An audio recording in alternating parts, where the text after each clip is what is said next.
जोहार दोस्तों, आप सभी को आपका अपना चैनल नाग पूर्णिमा फाउंडेशन में स्वागत है। जैसे कि आप सभी को पता है कि झारखंड के जनजातीय शासन व्यवस्था को हम लोग क्रमानुसार एक एक करके पढ़ने समझने का प्रयास किए।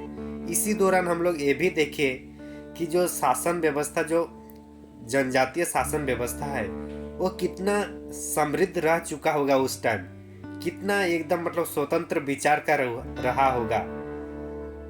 ये इसलिए भी नहीं कह रहे हैं कि स्वतंत्र या समृद्ध रही हुई होगी, क्योंकि अगर हम लोग भारत की स्वतंत्रता की बात करते हैं तो 1947 में स्वतंत्र होता है, लेकिन पंचायत शासन व्यवस्था की अगर बात करते हैं तो 74 अमेंडमेंट 1992 में आता है। वही चीज अगर आप लोग समझ चुके होंगे कि जब हम लोग जनजातीय शासन व्यवस्था पढ़े तो उसमें क्रमानुसार ग्राम स्तर पर, अंतग्रामीण स्तर पर, फिर परगना स्तर पर, अलग अलग प्रशासनिक इकाई थी। तो आप समझ सकते हैं कि जो हम लोग 1992 में लागू किए हैं वो हम लोग नागवंश 64 एडी 64 ईस्वी से हम लोग शुरू कर रहे हैं। यूं कहें उसके भी पहले जो मुंडा शासन व्यवस्था था उसमें भी था। आप लोग समझ सकते हैं, ये हमारे लिए ताज्जुब है कि हमारी जो शासन व्यवस्था ये इतनी समृद्ध और इतनी कुशल उस टाइम से है, जब ऋग्वेद में भी इसको मान चुके हैं कि यहाँ के लोग, या फिर जो चाणक्य जो अर्थशास्त्र है उसमें भी मान चुके हैं कि यहाँ के लोग गणतंत्र थे। आप समझ रहे हैं कि हमारी संस्कृति कितनी महान और कितनी स्वतंत्र विचार वाले हैं। इसी दौरान हम लोग को हमारी संस्कृति से भी रूबरू होना पड़ा।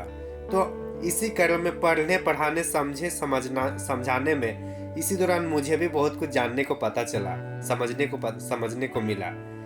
तो उम्मीद करता हूँ आप लोगों को भी ये वाला जो सीरीज है अच्छा लगा होगा। ये सब जो सीरीज है हम लोग को नंबर लाने के लिए नहीं पढ़ना है। ये सब हम लोग जब सोचेंगे कि हाँ, हमारी विरासत, हमारे पूर्वजों ने इतने अच्छे से उस टाइम शासन व्यवस्था चलाए थे, तो सब समझने का एक मौका मिलता है। इसको सिर्फ यूं नहीं समझना है कि ये हमारे लिए मार्क्स गेन करेगा, बल्कि ये समझना है कि हमारे पूर्वजों की जो उस टाइम प्रशासनिक सामाजिक निकाय थे उनको हम लोग को समझने का एक मौका मिला। तो हम लोग को इस तरीके से समझना है। आप लोग समझ पा रहे होंगे कि मैं क्या कहना चाह रहा हूँ।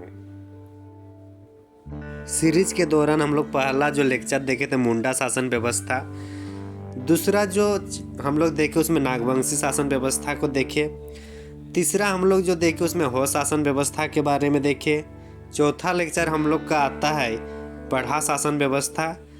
पढ़ा शासन व्यवस्था के बाद हम लोग पांचवा लेक्चर की ओर आते हैं, और पांचवा लेक्चर हम लोग का संथाली शासन व्यवस्था मांझी परगना शासन व्यवस्था के बारे में देखे।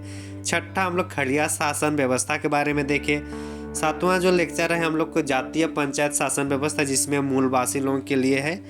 और जो आठवां है ये अन्य जनजाति शासन व्यवस्था के बारे में देखे, और नौवां भी हम लोग का अन्य जनजाति शासन व्यवस्था के बारे में ही है। तो इस तरीके से हम लोग पूरा सीरीज कंप्लीट